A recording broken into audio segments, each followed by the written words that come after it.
Olá, amigo e seguidor. Seja bem-vindo à nossa live diária da Reflexão Matinal, onde eu convido você para irmos em direção ao nosso coração para lá, como jardineiros espirituais, elevar templos às nossas virtudes, fazendo-as crescer, florescer e frutificar, pois são elas que nos alimentam, que nos impulsionam nesta longa jornada em busca da felicidade. Jornada esta que não começou na atual encarnação, não. Já tivemos aí centenas, milhares de encarnações sobre o planeta, nos 5 continentes e também em todas as raças. Já fomos brancos, negros, amarelos, peles vermelhas, e encarnamos como homem ou como mulher, dependendo da nossa necessidade encarnatória, como esclarece a doutrina espírita, que diz ainda mais. E todos nós, um dia, chegaremos à tão sonhada felicidade, e, para tanto, precisamos arrancar do nosso coração a erva daninha dos vícios e defeitos. Então, vamos arregaçar as mangas e colocar mãos à obra nesta segunda-feira, dia 30 de outubro. E, para nos auxiliar neste trabalho, nada melhor do que uma passagem dos evangelhos. E é da primeira epístola de Pedro, que diz o seguinte: porque para isto sois chamado, pois também o Cristo padeceu por nós, deixando-nos o exemplo. Vou repetir a frase de Pedro. Porque para isto sois chamados, pois também o Cristo padeceu por nós, deixando-nos o exemplo. Uma elevada percentagem das pessoas considera-se imune a todos os sofrimentos. Por quê? No conceito da grande parte daqueles que aceitam os ensinamentos de Jesus, entregar-se às fórmulas religiosas é subtrair-se à luta, candidatando-se à beatitude imperturbável. Na apreciação de muita gente, os que oram não deveriam conhecer a dor. O socorro divino iria ser semelhante à proteção de um monarca terrestre, doador de favores segundo bajulações recebidas. A situação do aprendiz de Jesus é, todavia, muito diferente. Os títulos do Cristo não são da inatividade, com isenção de responsabilidade e esforço. Não, não é assim. Todos nós, os chamados ao trabalho evangélico, que é a construção da nossa felicidade, não pode esquecer as necessidades do serviço. O mestre, naturalmente, precisa de companheiros que nele confiem, mas não prescindirá dos que se revelam colaboradores fiéis na sua obra. Então, seria justo postar-se indefinidamente o devedor ante a generosidade do credor, confiando sempre sem o mínimo sinal de solução ao débito adquirido? A lei de causa e efeito pede que cada um pague aquilo que deve, ou seja, que se readeque em relação às leis morais. Porque existem leis que regem o universo. E uma delas é a lei de ação e reação. Então, como na primeira, já tivemos centenas, milhares de encarnações sobre o planeta, conseguimos adquirir alguns débitos e temos que quitá-los. E não é simplesmente aceitando Jesus que nossos débitos estarão quitados. Não. Aceitar Jesus nos dá o quê? Nos dá força, nos ajuda, nos dá a compreensão de que, sendo a Terra um planeta de provas e expiação, então nós não estamos imunes às dores, ao sofrimento.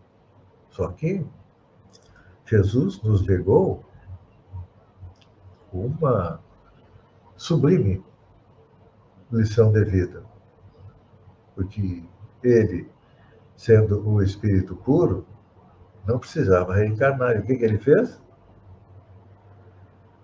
Assumiu um corpo, reencarnou no planeta, no meio de espíritos semi-selvagens, como nós éramos naquela época, para nos deixar o seu exemplo de o que fazer para chegar à tão sonhada felicidade. Então, ele trabalhou, ele ensinou, ele curou doentes.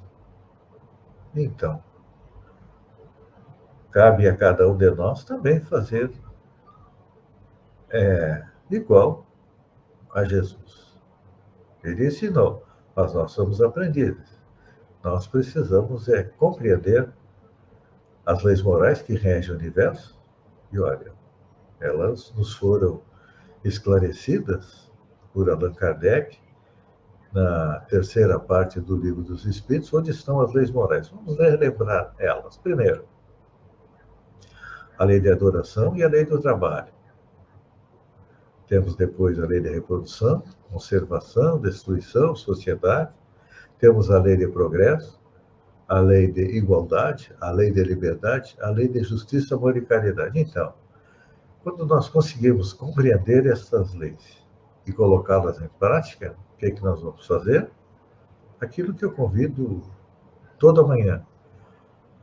Arregaçar as mangas e trabalhar dentro do nosso coração para tirar os vícios e defeitos, e a partir daí a nossa visão de mundo vai aumentando, vai melhorando. Nós compreendemos que junto de nós existem centenas, milhares, milhões, bilhões de espíritos e que cada um de nós pode fazer a nossa parte auxiliando. Que o próprio Kardec sintetizou as leis morais, as leis divinas, em fora da caridade não há salvação. Mas não é a caridade material. E a material, até a caridade material, a gente se esquiva de fazer dizendo que não tem dinheiro, não é assim? É. Mas existe outro tipo de caridade. Por exemplo, a boa convivência na família é um tipo de caridade. A boa convivência na escola, compreendendo que existem colegas diferentes de nós, não precisamos fazer bullying, não precisamos ser racistas, não. Porque todos nós já encarnamos em branco, como negro, como amarelo, como pele vermelha. Então, não porque ser racista, também não iremos aí levar muito em conta a condição financeira, sabendo que Deus dá a fortuna para testar a nossa vontade de ajudar os semelhantes, enfim. Então, Simão Pedro sintetiza o trabalho dos cristãos de uma maneira magistral, dizendo: sois chamados para isto, ou seja, viemos ao planeta para fazer a nossa evolução e ajudar o planeta a evoluir. Então, a afirmação simples indica que os discípulos reais foram convocados a sofrer, ou seja, a trabalhar pelo bem. No reino de Deus não existe inércia, não, existe trabalho. Tanto que a segunda lei é a lei de trabalho. A primeira é a adoração. E Jesus pediu: ame a Deus. Adorar a Deus é ajudá-lo na condução dos destinos do universo. Primeiro, do nosso universo particular e depois dos demais.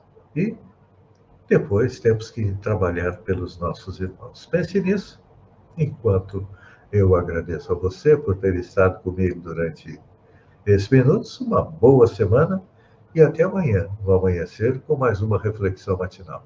Um beijo no coração e até lá, então.